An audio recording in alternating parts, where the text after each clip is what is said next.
1. I hadn't seen my friend Steve in a long time. We're super close and text and call each other all the time, but we just don't have time to physically see each other that often.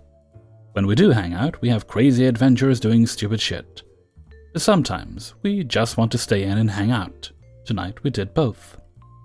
Since my roommate was staying at her boyfriend's place and we had the whole apartment to ourselves, we decided to get high and browse Reddit.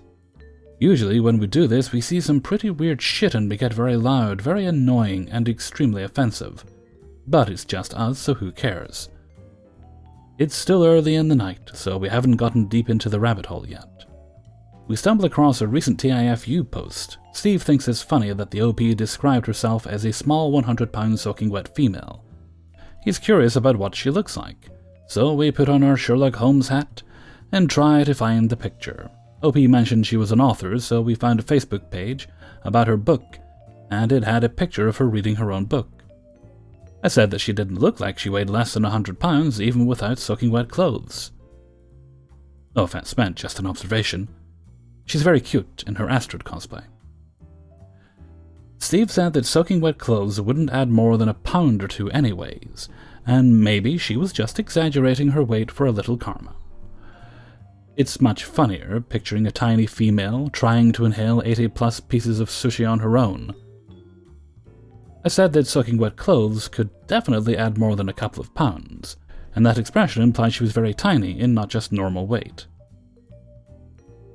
We were more concerned about the soaking wet female than the actual fuck-up, and ended up debating for a good 15 minutes before we decided to test our theories.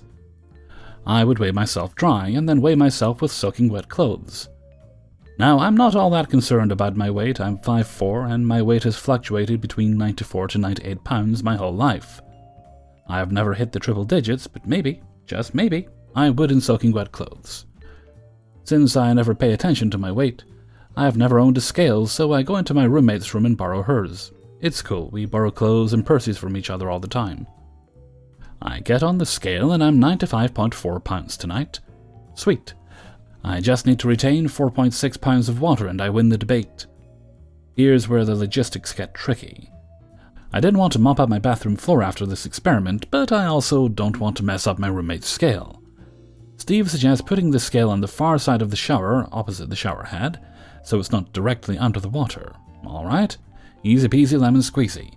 Just need to turn on the shower real quick, drench my clothes, hop on the scale, and enjoy the look on Steve's face when he admits I was right. Well, we'll never know if I was right, because so many things went wrong so quickly. First, I was so focused on being right that I didn't think to run the water and warm it up before getting in the shower. As soon as that cold water hit my body, all logic flew out of my head. I stood under the water for about 2 seconds, decided that was enough, turned around and stomped on the scale. Here's mistakes number 2 and 3. I thought socks would hold more water, so you guessed it, I was wearing socks in the shower. Also, the first time I used that scale was about 2 minutes ago, and I did not take into consideration how fucking slippery it would be with wet socks. Wet socks plus slippery scale equals epic fall in the shower.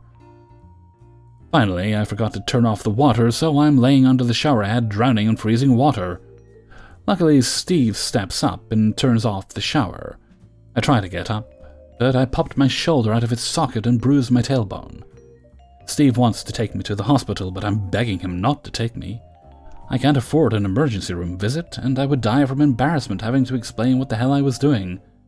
He offers to help me to my bed, but I don't want to lay down in soaking wet clothes, and I can't undress myself. Being the gentleman he is, Steve closes his eyes and helps me out of my shame, and slips on my bathrobe. I limp to my bed while Steve Googles how to pop his shoulder back in. After a bunch of jokes, a few shots of Jameson, more weed, and some We Are Sparta level hyping up, Steve successfully pops my shoulder back in. We have a good laugh and continue our night, with me sleeping on the side in my bed. Steve's sleeping on my couch in the living room now, and I can't sleep because of the pain in my shoulder and my bruised tailbone and ego. It was a shit idea in the first place, but now I will always win the "What's the stupidest thing you've ever done while high" contest. 2. Me and my girlfriend were watching TV. and stumbled upon a dating show called Naked Attraction, where basically the main person names some characteristics they find sexy, and the producers find people that fit, and then they stand around in a circle naked, as more of their body is revealed, going from feet, legs and crotch, torso, and lastly, face. We were shocked, but intrigued. But what got us to watch it was that the episode featured lesbians, and we are lesbians ourselves, and also the fact that it was on regular TV, when our country is known for being homophobic. We watched the whole thing, and to be honest, I was pleasantly surprised with the fact that the show featured regular people and not supermodels. Anyway, my girlfriend kept commenting about how beautiful the main girl was, which I'm fine with. She was pretty, but not my type. After the show finished, I commented on how I didn't really fancy any of the girls on the show because their boobs were too small for my liking. Nothing against the itty-bitty titty committee, but I'm more of a medium to large sort of gal myself. And I said my girlfriend's breasts are just perfect for me, to which she joked if there's anything about her I don't find perfect. I very often go on about how beautiful she is. Without really thinking about it, I said, well, yeah. And that's when I realized I fucked up. When we first began dating, my girlfriend was very insecure because of her asshole exes and asshole mother.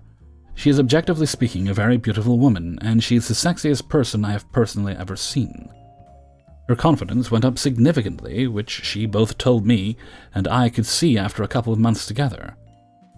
But when I said she's not perfect, it's like she was back to her insecure self from a year ago. I wanted to abort mission, but she insisted that she wants to know and that she can take it. She kept asking about it way into the night, so eventually I said there is nothing about her I don't like, but there is a part that's not perfect, but hardly ever anything is. She asked me to rate every part of her body honestly, and eventually I caved in and did it. Now I think it's important to know what I said.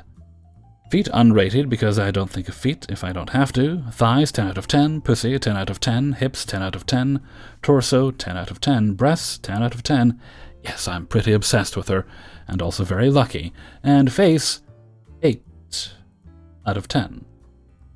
She seemed extremely hurt for a second, so I started saying that there is nothing wrong with her face, and she is beautiful, but just like not 10 out of 10. She dropped the subject soon after. I couldn't fall asleep because I felt the dense atmosphere and ended up asking her if she'd like to talk. She said no, but after a minute asked me to tell her who has a 10 out of 10 face. I refused to answer, but she kept at it, promising she wouldn't be jealous or sad if I did. She just wanted to know what she can do to be more like those girls. I said there is nothing she has to do, and that I love her face. After some time, I said I only ever saw like 3 people I consider to be 10 out of 10, and I couldn't remember 2 of them, which is a lie.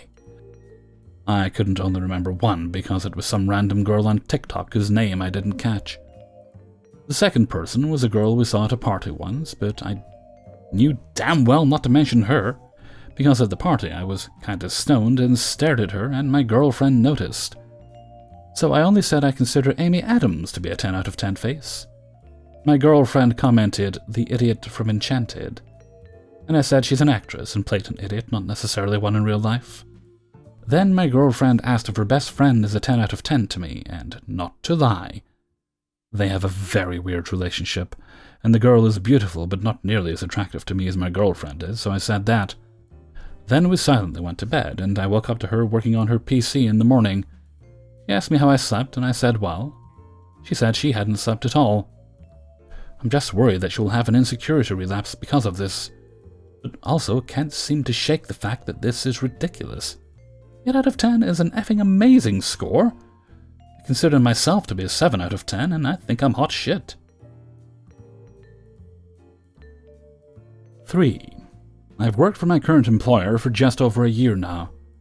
Everyone is really friendly and around the same age as me, so I genuinely enjoy going into work every day, and have made some great friends, one of which I walk to and from work with every day.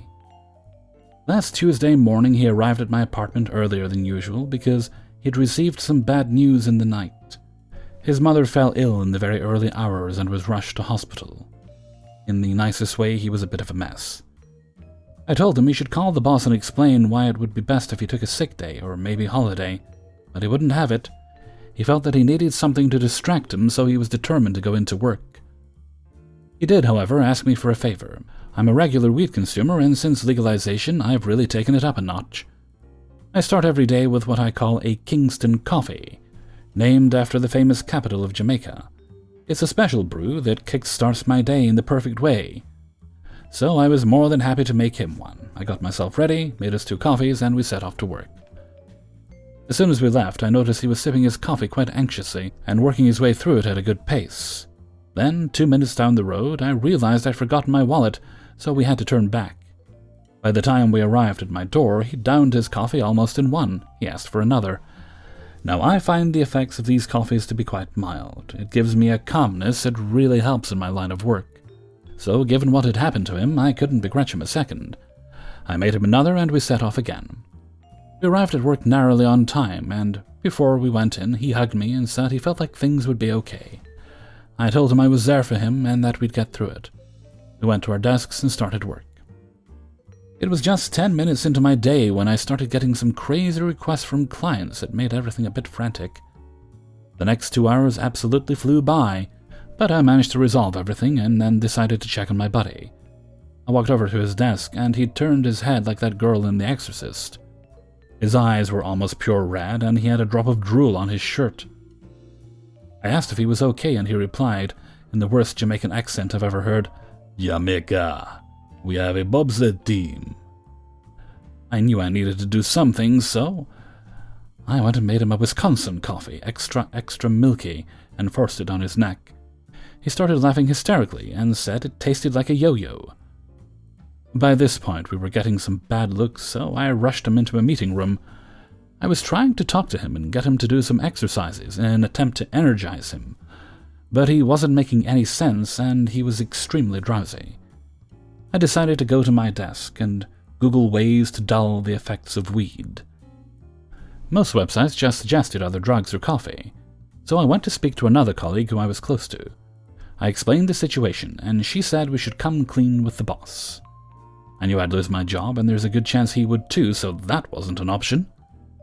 I figured we weren't far off the effects wearing off, so I told her to forget everything I'd said. When I went back to the meeting room, my heart sunk. He wasn't there.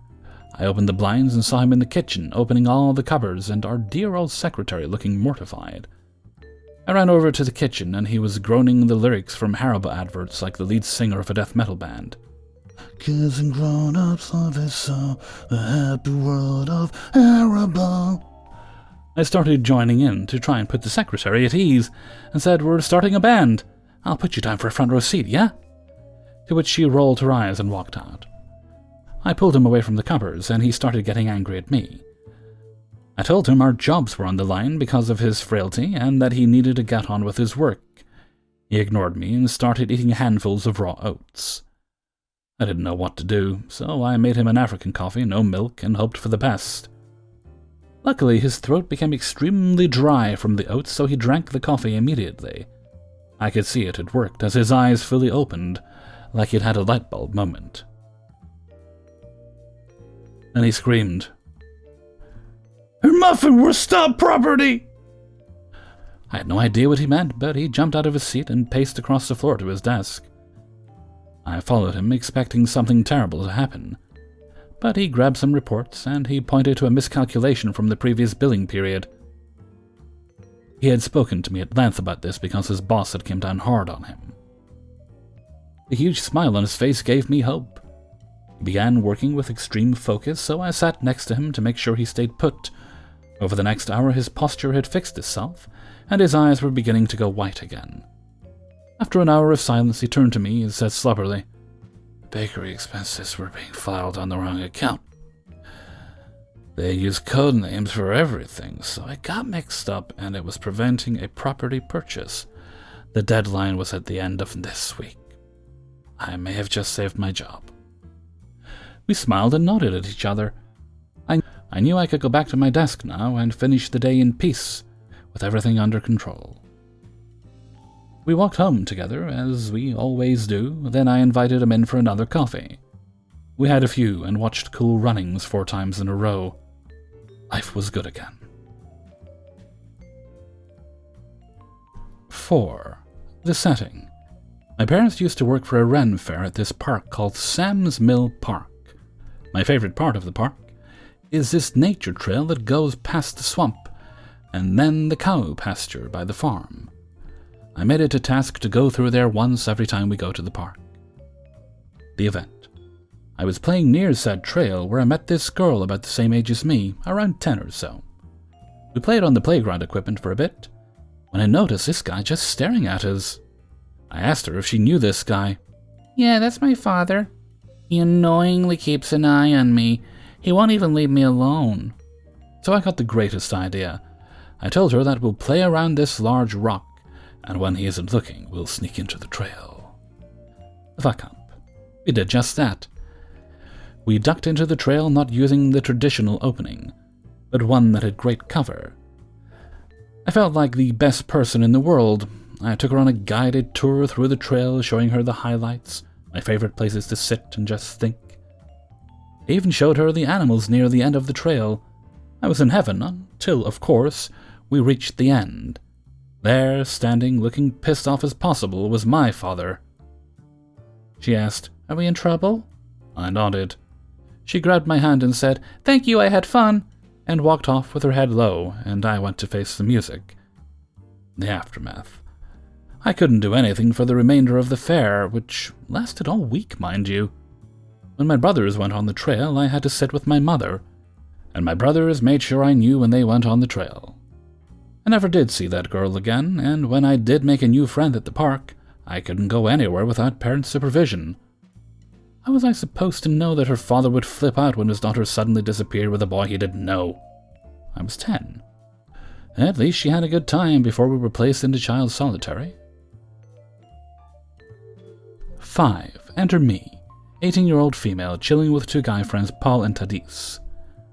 It was about midnight in a small suburban town. Literally was ranked one of the most boring towns in America. But tonight, things were about to liven up. We were talking about relaxing in a driveway. Back then, it was all about the cigarettes with them. Smoke all day and night, smoke until 2 a.m. Not go to bed and smoke all night. Anyways, they were having a smoke. It started approaching 1 in the morning. We didn't have school, no big deal. But the guys wanted to stay up longer. I was cool with that, and they jokingly asked if I would grab them an energy drink. Well, I wasn't keen on it at first because I was barefoot, but I stole Paul's shoes and said I'd be back and grab them something. I want you guys to understand, they said grab anything, so I go to the gas station and grab them an energy drink. It was called Redline. I don't know how popular it is anymore, but it really just started out, and it came in a 20-ounce bottle or something like that. It looked interesting and hardcore, so fuck it, why not? You had to be 18 to buy it, so I figured it would be good enough. I come back shortly with the drink. Paul looks at it and goes, "What the hell's this?" He briefly examined it, shrugged his shoulders, and had a sip. Then Thaddeus had a sip. Both of them said fuck it and drained half a bottle each. What happens after they drain it? Cigarette, but it didn't last long. They both gave me some funny looks about 20 minutes later. And then hell broke loose. Paul vomited in the middle of the street, grass driveway next to my car. Appreciate it. And then Thaddeus threw up. They were both heaving, whimpering, shaking, turned very pale, and even laying on the ground at certain points. Like the good friend I am, I absolutely died laughing. It wasn't personal. It really was just my reaction. I decided to examine the bottle. Hold up, what's this? In very bold small print, it has a scale going the length of the bottle, and in bright letters said there were 4 doses in every bottle, and not to take more than a quarter at a time.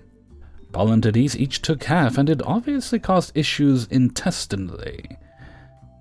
They weren't kidding when they meant a quarter. Paul and Thaddeus were screaming at me, cursing me, told me I was an idiot, going to be condemned to hell, why did I pick that energy drink, blah blah blah. It was a full half an hour at least before they could control themselves. The night was cut short. Thaddeus said he was dipping to chill in bed. We were in his driveway, and Paul was ready to go home. Thaddeus limped up the driveway, like the wounded warrior he was. Paul still had to drive home, so I followed him in my car to make sure he got home safe. He did. I went home. I called them the next day, both with similar stories. They felt like shit. They were up all night with cold sweats, shakiness, quote-unquote kidney pain, and absolutely were exhausted from not sleeping all night. But to be fair, it did its job, and it kept them up like an energy drink should. So I'm really not sure what they were bitching about. They got what they wanted. It took a day or so to feel everything wear off. They were fine, although the incident is fondly remembered. So who made the mistake? Myself or two guys who drank something without looking? They both say it's my fault, so technically it's 2-1, but I am not convinced it was my fault. Hey everybody, Hellfreezer here, and thank you very much for listening to Embarrassing Stories, episode 90. And thank you very much to everybody who allowed me to use and sent in stories for use in this video. If you enjoyed the video, then please do like and subscribe. Alrighty, I have a couple of birthday shoutouts to do. They should both have been done yesterday, but I didn't do a video yesterday because I was not feeling great. Okay, first one goes to Christina. Christina was 33 yesterday. I hope you had a delightful day, dear. And I hope you're still having a delightful day. I mean, I'm very big on birthday weeks. In fact, you should celebrate for the whole of December. If you weren't spoiled, spoil yourself. That's my belief. Okay, and birthday shout-out number 2 goes to William. And this comes from your wife, Debbie, William. William was 39 yesterday. 39. Still but a boy. And they're both from Australia. Well, I don't know what specific Australian traditions are for birthdays, but regardless, I hope you're doing and did everything you love to do. Birthdays should be all about you. Okay, and before I go, I would like to sing happy birthday to the both of you. Happy birthday to you. Happy birthday to you. Happy birthday, dear Christina. Dear William, happy birthday to you. Oh, before we go, however, just a little reminder, if you do have a birthday request, a birthday shout-out request, or any shout-out request really, please do send it along to kingofthecities@gmail.com. That's kingofthecities@gmail.com. You can find that in the description of this and pretty much every other video. Don't put them in the comments. I mean, you can if you want, but I'm probably not going... Even if I see it, I'll forget about it. And you won't get the birthday shout-out then because I forgot about it. Send me a message. I've got a folder for them, and I check that before every video, so that's an easy way for me to keep track of them. Alright then, I think we'll wrap things up for now. So until next time, thank you very much for listening, and take very good care of yourselves.